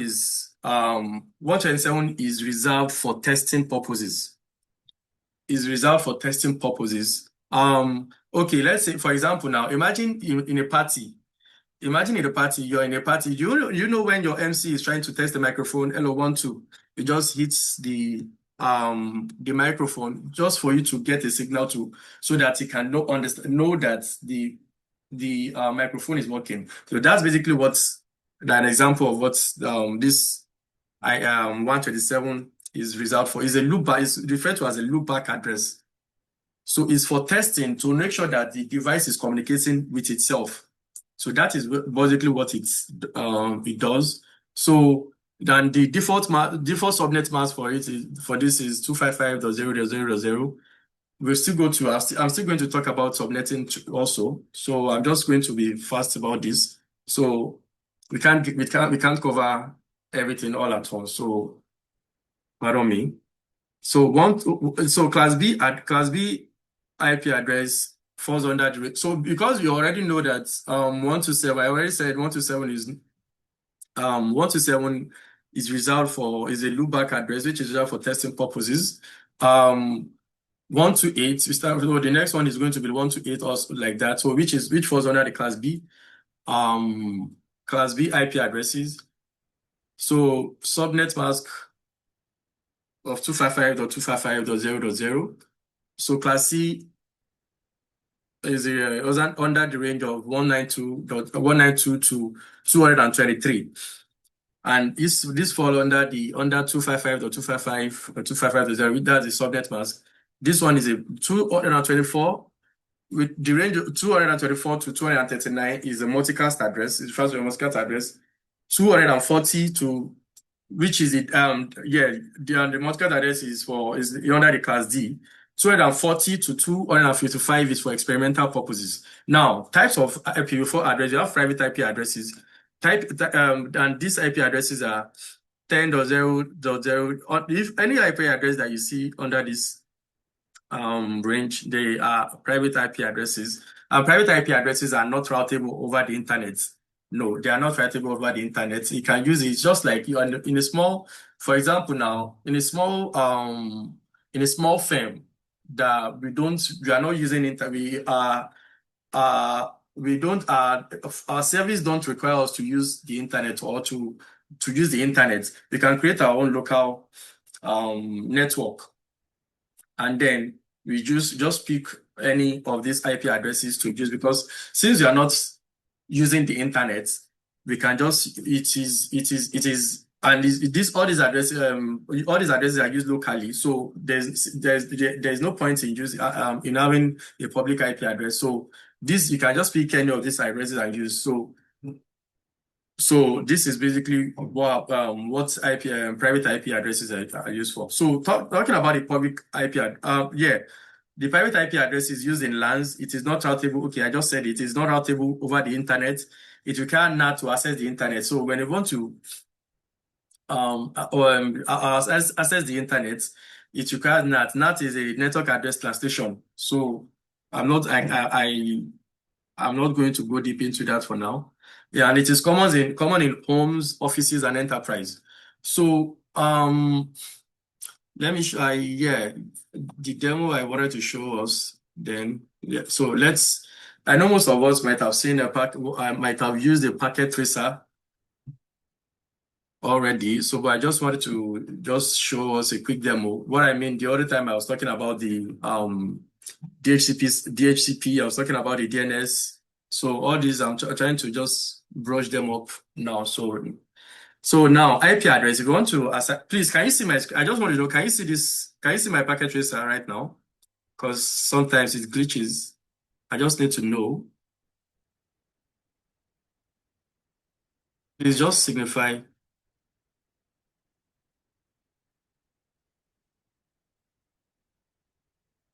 Please just signify that. I just need to know if we are.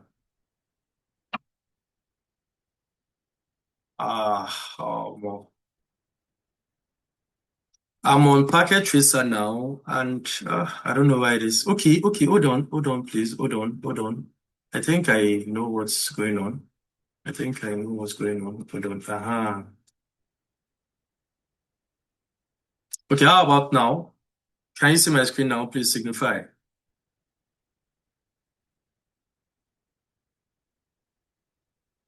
Okay, good.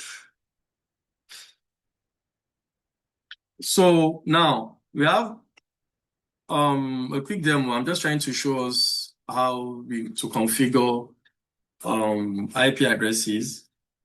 So this basically you can see this is a server. These are servers. We have 4 servers here, and these are clients. I told us a client is basically who the device that is requesting information from another device. So that is basically what the client. I explained what the server is the other time. So this configuration now is basically a server client configuration. So these are the clients. These are also the clients, and these are the server. So this is a server clients relationship. So here we have the IP address for this. IP address for this, you have 192.168.0.2. So everything here, I'm just using the default subnets because I don't think I can go deep into subnetting for now, but hopefully, if time permits, I might still go into it.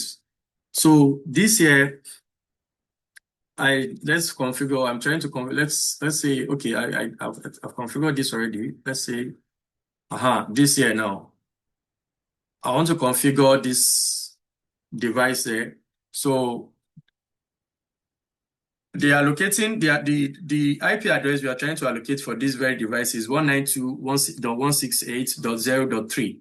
So here we have 192.168.0.3.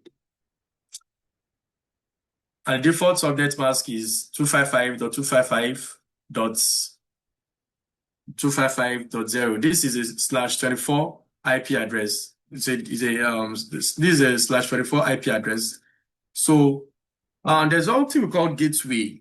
There's something we call gateway address, default gateway. Default gateway address, this is an IP address that is just like okay, first of all, let me explain what a gateway is. A gateway is like a device that sends traffic from a local network to other networks or like the internet. That is what a gateway is. A gateway is a device that sends traffic from your local network to other network or like the internet. So that is what a gateway is. So a gateway IP in a gateway needs to have an IP address. That is why you see the default gateway here. So the gateway has to be assigned an IP address before it is able to perform this function. So our gateway here now is this router. Is this router here?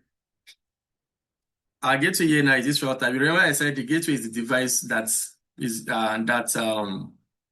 sends traffic from a local network to the internet. So our gateway here, this is our gateway here. So, and then this is the IP address that we are assigning for our gateway. This is it, 192.168.0.1. So here now, back here now, this is we are assigning the IP address to it, 196.168.0.1. So that is the IP address you're assigning to the gateway. So we have our DNS server. Our DNS server is I explained DNS the other time. I explained what the DNS is the other time. I say the DNS is a device. DNS is a system that helps us to translate IP addresses into domain name. So then there's a server for it. It doesn't just happen. There's a server that takes care of that. So this is the server. This is the server that takes care of that. Let me quickly just show you. This is the server that takes care of that. So here, if you want to configure, I'm still going back to that. I'm still going back to what I posed now. I just quickly want to show you so that you can just understand. So here now, we have the DNS. You can see if you want to configure the DNS, you can just type in, let's say, you can just type in any name. Let's say netcore.com, for example now. And not netcore.com, we are going to assign, obviously, every domain name has an IP address. So for this now, you can assign for the IP address for the domain, we can assign maybe, let's say, I don't know, let me just say, for example, 10 dot, let me just say 192.168 dot 15 dot 20, just whatever. This is just an example. And then we turn it on. We turn it on so that the domain name, so that the DNS service is active. So, and then we save it. No domain name record selected. Okay, add. Yes, this is it. Add it. So it's now saved. So the device knows that whenever I'm trying to access this website now, netcore.com, it automatically translates into this IP address. So that is basically that is what I explained earlier, that a domain name system, it helps us to translate IP addresses into domain name or vice versa. So this is basically what it's talking about here. So anytime I enter this IP address, this name, it translates into this. This is what I'm typing, but this is what the network is saying, the computer is saying. So this is basically also what happens. So let me just quickly go back to, and then this also needs to have an IP address. This server is assigned an IP address. So an IP so the DNS server is going to carry the DNS IP address. Is going to carry the IP address of this DNS server here. So here and here it's, I don't know if I've configured it yet. Let me check if I've configured the DNS server. Okay, I haven't configured it, but let me just configure it. Since we are assigning 192.168.0.5 for it, subnet mask is 255.255.255.0. The default gateway also, I explained what our default gateway is going to be the other time, which is 192.168.0.1. So we are going to have it here, 192.168.0.1. Our DNS server is still going to be the same, 192.168.0.5. So basically that is configured. I just assigned an IP address for, I just configured IP address for the DNS server here. So now it's still going to, the DNS server IP here is still going to be the same, 192.168.0.5. So that is it. So the same thing, this is the same procedure that we're going to do here.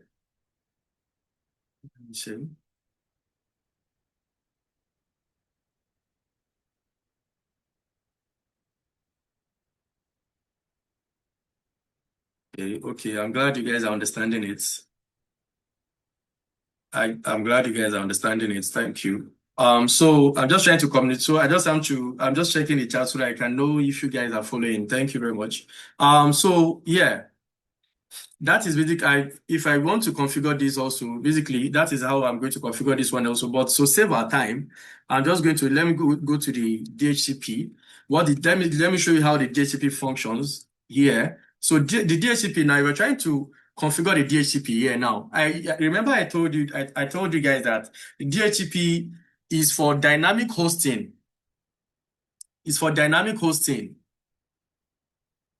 You can't expect me to be configuring 500 devices, and then you can't expect me to be configuring 500 devices manually or 1,000 devices manually. It's going to wear me out. So there is a protocol, there is a device and protocol there is a server that has been assigned for that purpose, so that whenever we, even as the enterprise scales, we can still, we don't even need to go manually to configure. Even if new devices have been added to the network, there's no need for us to be configuring all those devices one after the other. Since all we just need to do is just create a system that is going to assign IP addresses to these devices automatically, dynamically. So to configure this now, we're just going to click on DHCP, Okay, I've configured this before earlier on, so just to save our time, so I'm just going to explain what it is. So first of all, we're going to turn on the service. Yeah, make sure that the service is on, because if it's not on, the DHCP is not going to be able to assign IP addresses to these devices. So your pool name, you're going to create a pool name for it. You can give it any name, depending on the enterprise or the testing purposes that you're using. So the default gateway, I explained what the default gateway is also the other time. So the default gateway is the IP address for the default gateway is going to be what is here. So we also have the DNS server. The DNS server is what you have configured here also. And the DNS server is going to be here as well. So the IP address for the DNS server is what we input here. That is what we configured earlier on. So starting IP here, starting IP address here now.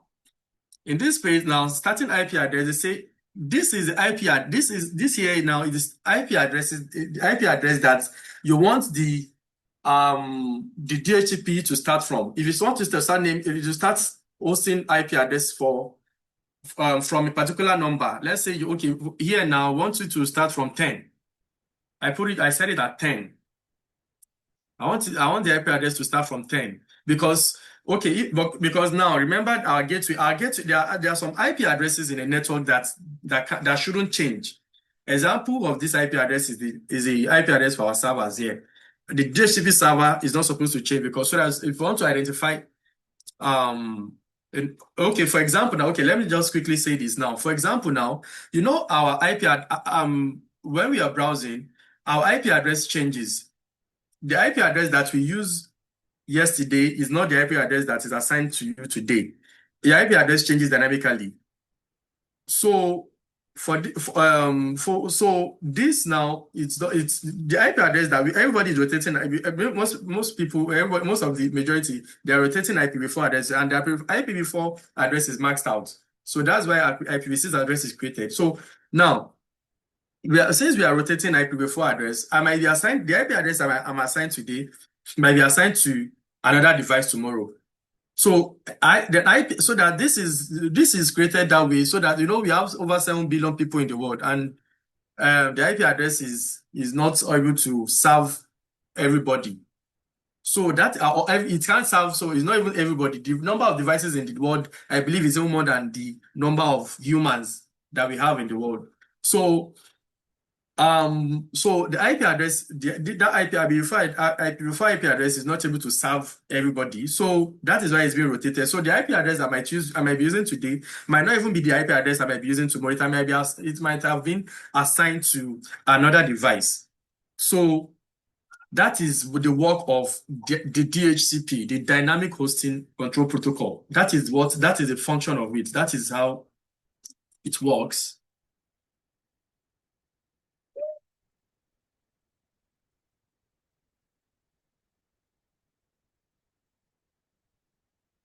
Okay. So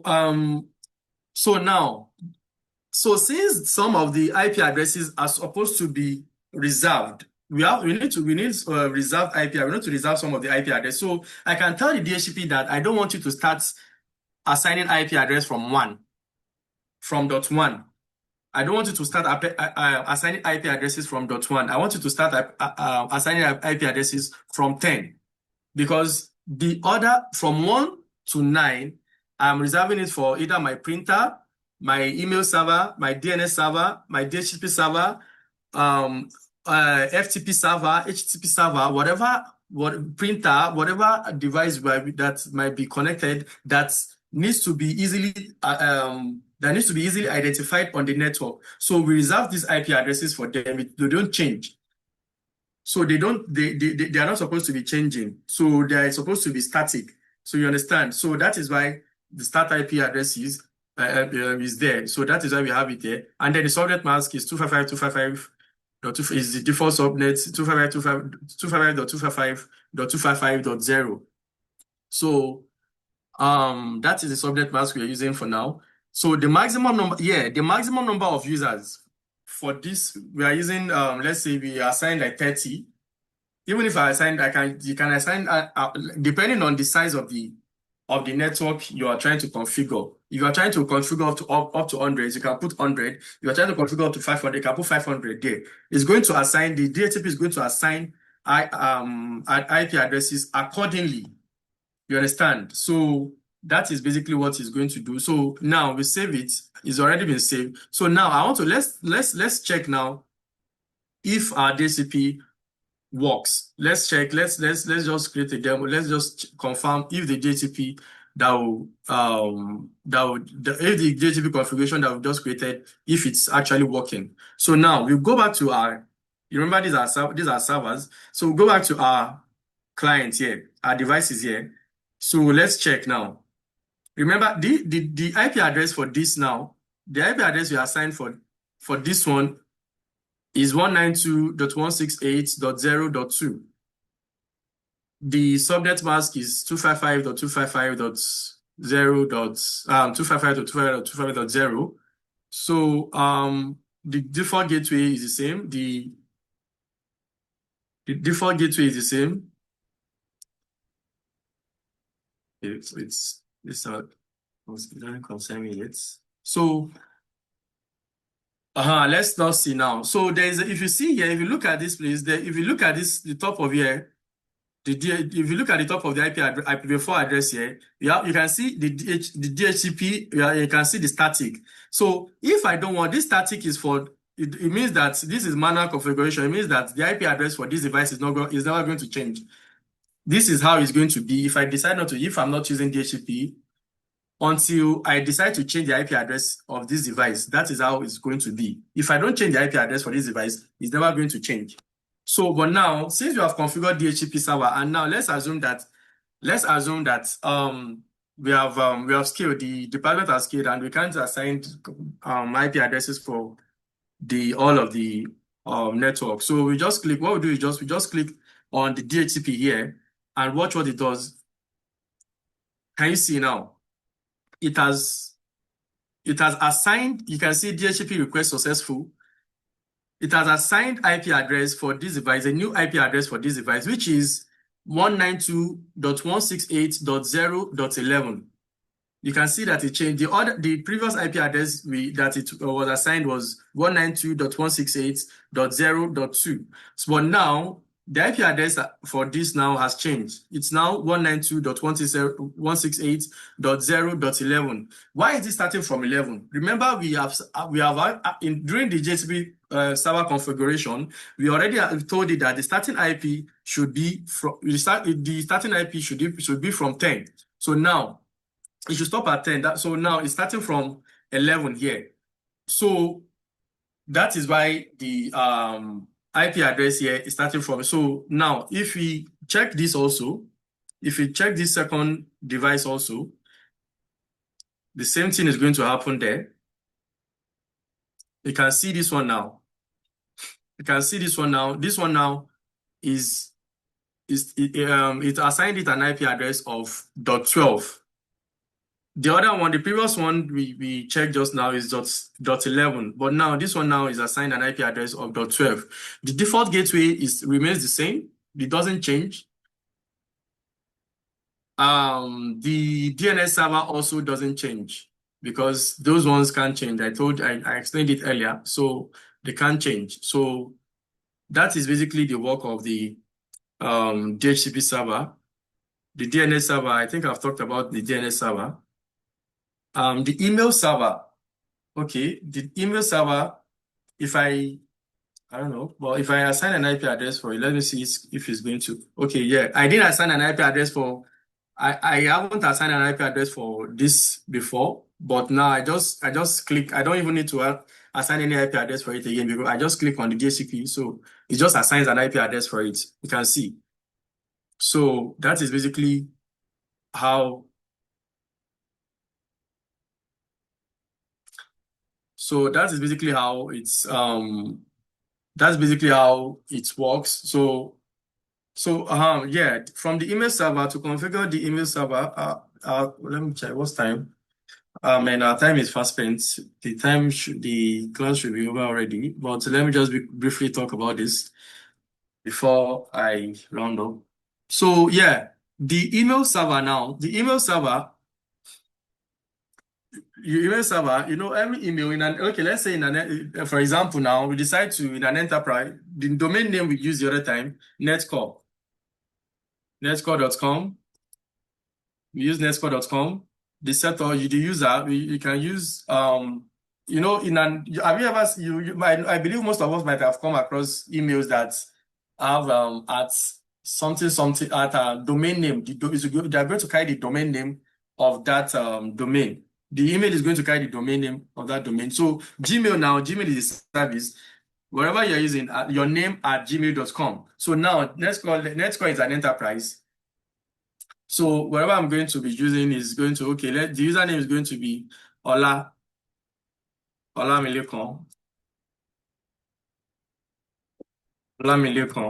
and then a password, just assign a password for it. Let's just say 1234, and we just set it. So here now, I've assigned the user for this domain, the username and an IP address for this domain now. So I'm not going to, our time is fast spent already. I'm not going to be able to go really deep into this for now, but this is just like a brief demonstration of what I'm trying to say. So I've just created a username and password, just like you create a username and password for your Gmail. So this is basically what it looks like here on Packet Tracer. So the HTTP server, configuring the HTTP server. The HTTP server is basically what's the web content of what is on the web. The content of what is on the web, that is what the web. So if you want to configure this now, this is where, okay, let's say if you click on the edit, we are trying to edit this. This is basically what, okay, let's say you want to the font size, you want to set the font size of the web content to, okay, let's say for netcore.com, we want to set it for Cisco. Okay, for here now, we can just say, instead of this Cisco packet tracer, we can just say netcore.com, netcore.com. This is just like me building a website. The font color, I want it to be placed on the center. The font color is blue. The color is blue. The font size is just +2. This is just a brief demonstration. This is just +2. So this is what I want. If I say, okay, I want it to be to say to add on the home page, I want it to be welcome to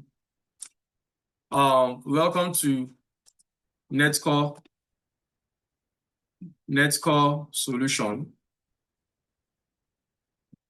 This is exactly what is going to be displayed on my website, on the website that I'm trying to access. This is basically the back end of whatever is what the whole content of what is on your web pages. This is where it's in HTML file.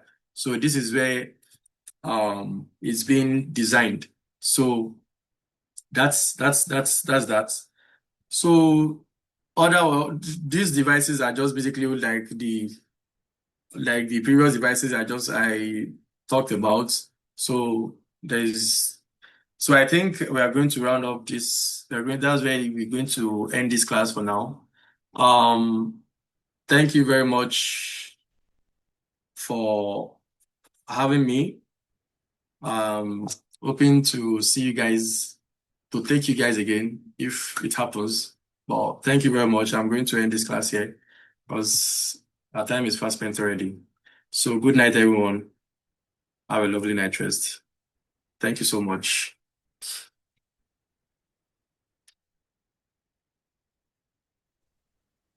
Yeah, thank you so much, everyone, for attending. We will be warming up for our next class on Thursday, and I hope you all will be ready and available to attend. God bless you all and have a wonderful night. Bye.